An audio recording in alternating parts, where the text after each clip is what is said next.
तर छान असं सगळं कट करून घेतलंय मी. ॲपल, डाळिंब, काजू, बदाम सगळं काही घेतलेलं आहे. थोडं 4च टाकणार आहे, बाकी काही अवेलेबल नाही आहे माझ्याकडं. कस्टर्ड पण थंड झालेलं आहे छान, कारण 1 तास झाला आता कस्टर्डला फ्रीजमध्ये ठेवून. तर हे सगळं मी मिक्स करते ह्याच्यामध्ये.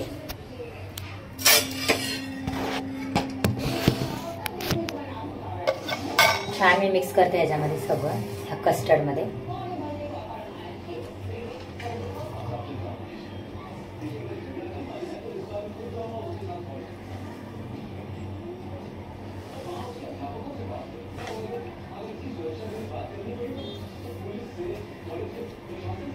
स्वागत आहे तुमचं माझ्या यूट्यूब चॅनलमध्ये लक्ष्मी डूम. तर कशात यूट्यूब फॅमिली, आय होप तुम्ही सगळे मस्त मजेत असाल. मी पण खूप मस्त मजेत आहे. तर आताच कामावरून आले, जस्ट थकले, तर थोडंसं बसले. तर कस्टर्ड खायचं मन करते माझं 2-3 दिवसापासून. पोरांना पण खूप आवडते कस्टर्ड. तर विचार करते आता कस्टर्ड बनवू म्हणून. तर मी कॉर्नफ्लॉवर पण आणलेलं आहे, कस्टर्ड पावडर पण आहे माझ्याकडे, आणि दूध पण आहे, मिल्क मेड पण आहे माझ्याकडे.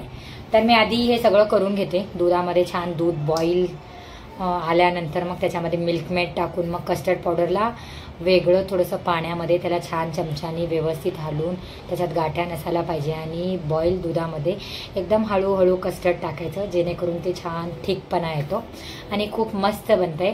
हे सगळं बनवून फ्रीजमध्ये ठेवायचंय. तर चला आता मी करून घेतलं हे सगळं. दूध बॉईल करून घेतले आणि त्याच्यामध्ये कस्टर्ड वगैरे मिक्स केले.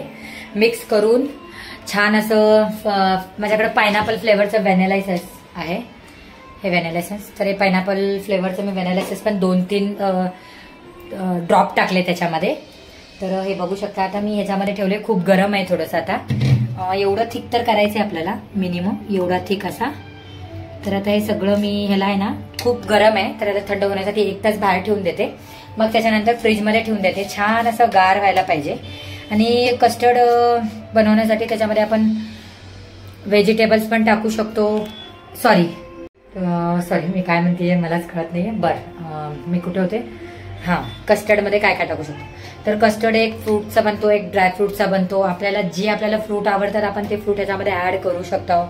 पेरू, सीताफळ, ॲपल, डाळिंब आणि काय पपई, टरबूज, द्राक्षे, असे वेगवेगळे फ्रूट आपण याच्यामध्ये ऍड करू शकतो. ड्राय फ्रुट्स ते पण टाकू शकतो, मनुका, काजू, बदाम. तर माझ्याकडे तेवढे अवेलेबल नाही आहेत, माझ्याकडे ओनली काजू आणि बदाम अवेलेबल आहे. तर ते रात्री मी भिजवले, छान असं रात्री 9 वाजता भिजवले, आणि आता सकाळचे वाजलेले आहेत 10. तर आता मी बनवायला घेतलेली आहे, म्हणून आता 12 वाजेपर्यंत माझं कस्टर्ड रेडी होईल. हे थंड होणं जास्त इम्पॉर्टंट आहे. जेव्हा हे कस्टर्ड आपण फ्रीजमध्ये ठेवू, छान असं थंडगार होईल ना, छान आपल्याला ते ह्याच्यासारखं लागेल, मिल्कशेक, बादाम मिल्कशेक. एवढंच की बादाम मिल्कशेकमध्ये बदामचे तुकडे असतात आणि ह्याच्यामध्ये छान असे फ्रुट्स येतात सगळे. तर एवढं कुणी जास्त थिक पण बनवत आहे कस्टर्डला, कुणी असं दुधासारखं एकदम पातळ पण ठेवते. कसं पण करू शकतात. थिक पण छान लागतो आणि पातळ दुधासारखा पण छान लागतो. तर मी थोडंसं थिक केले, कारण मी पहिल्यांदाच बनवते, तर मला अंदाजा नाही आला तेवढा. तर काल कामावर बनवले होते, खूप छान बनला होता, मस्त.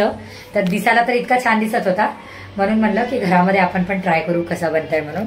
तर छान बनलेला आहे. अजून टेस्ट नाही केले मी, तर रिझल्ट आता नाही देऊ शकत मी तुम्हाला की कसा बनलेला आहे. फक्त आता एवढा थिक आहे तो. तर हे आता ठेवून देते मी फ्रीजमध्ये. ह्याला छान 1/2 लिटर दुधाचा आहे हा. ह्याच्यामध्ये थोडंसं मिल्कमेड आहे, 1/2 कप मिल्कमेड. साखर टाकलेलं आहे, पायनॅपल फ्लेवरचे 3-4 ड्रॉप टाकलेले आहे त्याच्यामध्ये, आणि दूध आहे, आणि आपलं कस्टर्ड पावडर, ते सगळं टाकलेलं आहे छान असं. तर ह्याला मी आता फ्रीजमध्ये ठेवून देते, छान असं थंडगार होऊ दे 1-2 तास. मग त्याच्यानंतर मी ह्याच्यामध्ये सगळे फ्रुट्स टाकते. तर खूप छान दिसेल खायला पण. पोरांना पण खूप आवडेल, कारण पोरं 2-3 दिवसापासून सांगतात मम्मी काहीतरी यम्मी, काहीतरी छान बनव म्हणून. तर त्यांच्यासाठी यम्मी असेल. संध्याकाळी सगळ्यांचं जेवण झालं, सगळ्यांना देणार आहे खायला. तर आता चला, मी बदाम आणि काजू भिजवलेलं आहे, त्याला मी कट करून घेते व्यवस्थित. आणि माझ्याकडे ॲपल आहे आणि डाळिंब आहे, बस. बाकी कोई फ्रूट नाही. सीताफळ आहेच, पण सीताफळ अजून हे नाही झालेत, म्हणजे काय म्हणतात, छान असे कच्चे आहेत अजून, ते व्यवस्थित नाही झालेत अजून, पकलेले नाही आहेत. तर त्याच्यामुळे मी ते ठेवले. आणि आता मी बदाम आणि काजू पण खूप छान असं भिजलेले आहेत, ते पण एकदम बारीक बारीक. तुम्हाला दाखवते मी, हे बघू शकता. छान असे काजू भिजलेले आहेत, तर छान पातळ पातळ एकदम काप होतात त्याचे. आणि माझ्याकडे हे 2च फ्रूट आहेत, एक पोमोग्रानेट आणि एक ॲपल. 2च फ्रूट आहेत, तर मी 2च फ्रूट टाकते. ॲपलचं साल्ट काढून टाकायचं आपल्याला. तर ॲपलचं साल्ट काढून घ्यायचं आणि छान बारीक चिरायचं ह्याला. डाळिंबला तर काय नाही करू शकत, डाळिंब जसं सोलून तसं डायरेक्ट टाकून द्यायचं त्याच्यामध्ये. आणि बदाम पण छान भिजलेले आहेत, हे बघा किती छान साल्ट एकदम मस्त निघतो याचा. ह्याचे पण काफ करते मी आणि त्या कस्टर्डमध्ये मिक्स करते. ते फ्रीजमध्ये ठेवले आता थंड होण्यासाठी. थंड झालं की छान लागेल ते खायला. तर पहिला रिझल्ट श्रेयाला देणार आहे मी, कारण श्रेयाच अवेलेबल आहे घरामध्ये. श्रेयस 7 वाजेपर्यंत येईल, संतोष पण 7 वाजेपर्यंत येईल. तर त्याच्या आधी मी आणि श्रेया दोघंच टेस्ट करणार आहे. त्याच्यानंतर तुम्हाला रिझल्ट सांगतो कसं बनलं आहे. तुम्ही पण मग मला कमेंटमध्ये सांगा. खूप इझी आहे, जास्त हार्ड नाही आहे बनवायचं. तर मी तुम्हाला सांगते त्या पद्धतीनं करा तुम्ही. अर्धा लिटर दुधामध्ये ओनली 2 चम्मच कस्टर्ड पावडर टाकायचं. पाण्यामध्ये मिक्स करून किंवा दुधामध्ये मिक्स करून दूध छान बॉईल झाल्यावर हळूहळू घालत त्याला छान हलवायचे. 5 मिनिटाच्या आतमध्ये कस्टर्ड रेडी. त्याच्यामध्ये आपल्याला फ्रूट्स जे पण आपल्याकडे अवेलेबल आहे ते आपण त्याच्यामध्ये टाकू शकतो. तर छान असं बनतं आहे. तर मी पटापटा काफ करून घेते. हे बाकी किती छान दिसतात, एकदम बारीक बारीक आणि एकदम पातळ पातळ काफ केलेले मी ह्याचे.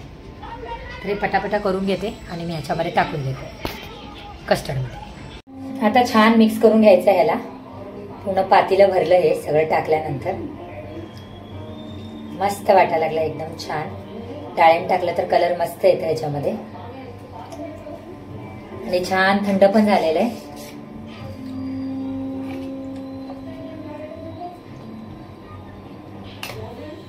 तुम्हाला दाखवते. छान मस्त असं हे केलेलं आहे ह्याच्यामध्ये. किती छान वाटायला लागलं. एकदम बारीक बारीक काप करून टाकलेला आहे. तर चला आता मी खाऊन बघते, मग श्रेयाला देते. श्रेया नाहीये, श्रेया खाली गेलीये.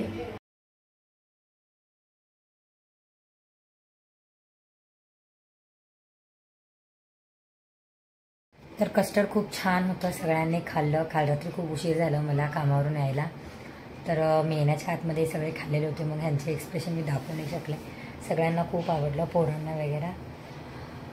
तर चला मी माझा ब्लॉग इथेच एंड करते. भेटू पुन्हा एक नवीन ब्लॉगमध्ये. बाय.